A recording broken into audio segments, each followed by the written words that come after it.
Friend, this is Sarika और आज हम बात करेंगे, जैसे आपने थंबनेल पर देखा है, आप अपने वकील को कैसे आप पहचान सकते हैं अपना वकील हायर करने से पहले कि आपका वकील आपका केस आपको जिताएगा या फिर हराएगा।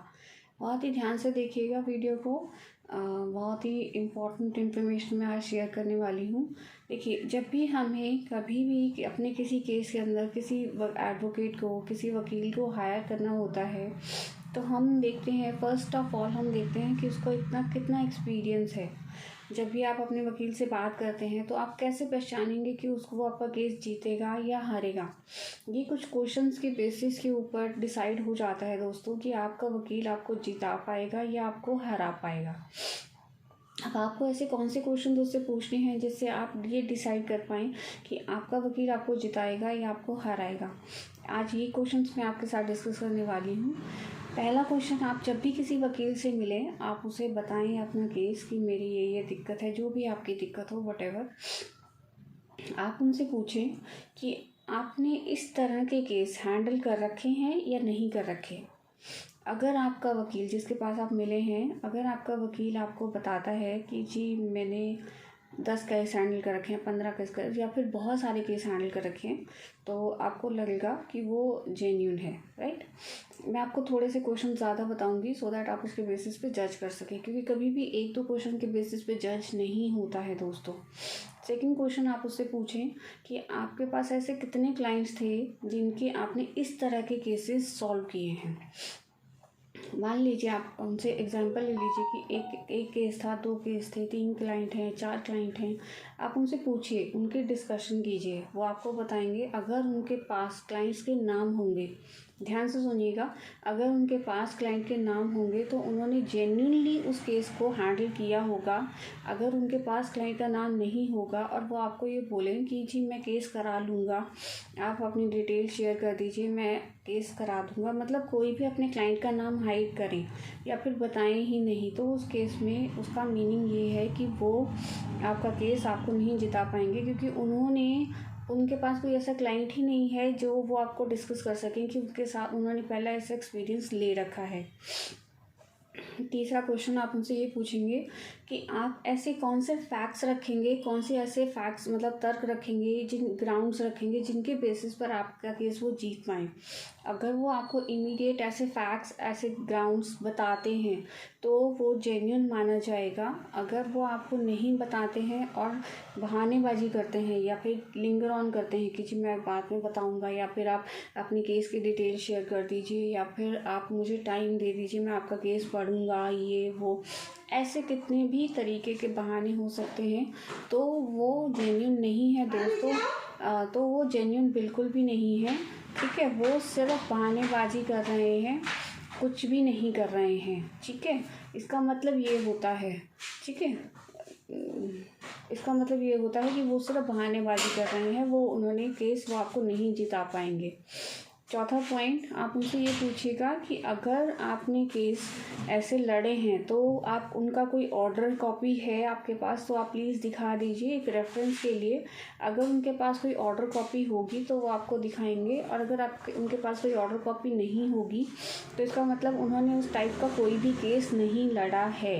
दोस्तों ध्यान से समझिएगा, क्या होता है कई बार ना, पहले ही बात में लोग फर्जी आंसर भी दे देते हैं, तो ये आपको सोच समझ के चलना है कि वो फर्जी आंसर दे रहे हैं, ये जेन्युइन आंसर्स दे रहे हैं।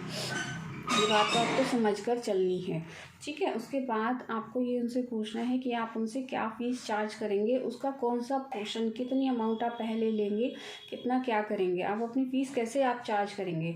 अगर वो आपसे एडवांस सारा मांग लेते हैं तो आप कभी भी विश्वास मत कीजिएगा, वो वकील फर्जी हो सकता है।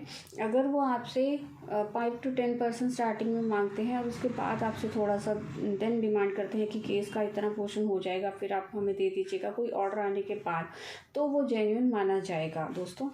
अगर आप उन्हें सारी फीस दे देते हैं एडवांस में ही और बाद में वो आपका केस हार जाते हैं तो आपकी सारी फीस डूब जाएगी दोस्तों। आपको दिक्कत हो जाएगी, आपकी हार्ड एंड मनी जो है वो ख़राब हो सकती है। तो ये चीज़ का बहुत ज़रूरी है, आप ध्यान रखें। तो कभी भी अपने केस को लड़ने के लिए इमीडिएट सारी फीस एडवांस ना दें। तो ये भी बहुत इम्पॉर्टेंट पॉइंट होता है। कई बार वकील हमेशा एडवांस की बात करते हैं। आप किसी भी वकील से मिलेंगे, वो हमेशा ही एडवांस लेने की बात करते हैं। कभी भी ये नहीं कहते हैं कि मैं आपका केस करा दूंगा, उसके बाद आप मुझे फ़ीस दे दीजिएगा, कभी भी नहीं कहते हैं दोस्तों। तो इस बात का बहुत ज़रूर ख्याल रखिएगा। अनदर क्वेश्चन, लास्ट क्वेश्चन, आप उनसे कहिएगा कि आपका कितना एक्सपीरियंस है, क्या आपके क्वालिफ़िकेशंस हैं। क्या होता है, कई बार कुछ वकील फ़र्ज़ी भी होते हैं जो सिर्फ नाम के वकील होते हैं, उन्होंने काम नहीं कराया होता है, वो केस किसी के साथ मिलके फ़ाइट करते हैं और वो सिर्फ मीडिएटर होते हैं। ये बहुत ज़रूरी है आपको जानना कि वो मीडिएटर है या डायरेक्ट वकील है, बहुत ज़रूरी है जानना। क्योंकि मैंने बहुत सारे वकीलों को देखा है जो फ़र्ज़ी होते हैं और वो उन्होंने केस का ABCD भी नहीं पढ़ा होता, कुछ भी नहीं आता है उन्हें, और वो सिर्फ फ़र्ज़ी काम करते हैं।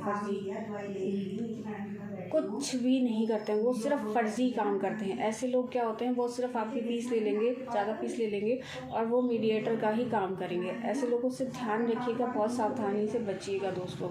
आई होप मैंने आपको सारे पॉइंट्स अच्छे से समझा दिए, लेकिन फिर भी अगर कोई आपको दिक्कत लगती है, आप मेरी लीगल एडवाइस ले सकते हैं। इसका कोई भी चार्जेस नहीं है, आप मुझे कमेंट करके भी बता सकते हैं। वैसे तो कोई भी आपको ऐसी दिक्कत लगे जिसमें आपको अपना वकील पहचानने में दिक्कत हो रही है, क्योंकि क्या होता है दोस्तों, हर किसी के फेस पे नहीं लिखा होता कि वो आपसे जेन्युइनली बात कर रहा है, झूठ बोल रहा है, तो ये आपको खुद जज करना होता है। मेरे भी एक फ्रेंड है, उनके साथ भी ऐसा हुआ था। उनसे उन्होंने फ़ीस ले ली थी एडवांस में और उनका काम नहीं किया था। मैं प्रैक्टिस नहीं करती हूँ, बट मैंने काफ़ी लोगों को देखा है जो वकालत करते हैं, वो फ़ीस एडवांस ले लेते हैं और काम नहीं करते हैं। और काफ़ी लोग मीडिएटर काम वकील होते भी नहीं हैं, लेकिन अपने आप को वकील कहते हैं।